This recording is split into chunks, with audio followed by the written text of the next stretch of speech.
Cooking spaghetti sauce for my son. Party. Goodbye party nila sa school today. Dahil tapos na ang kanilang graduation. So, magpa-party sila. So, yan. Ilagyan ko siya ng cheese at breast milk.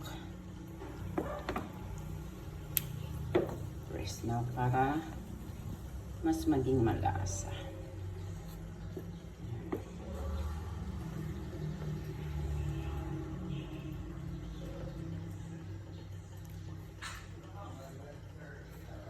Tapos ito yung ating pasta.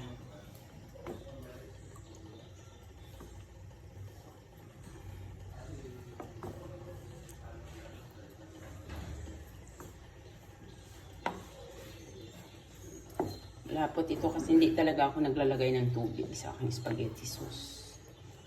Pure.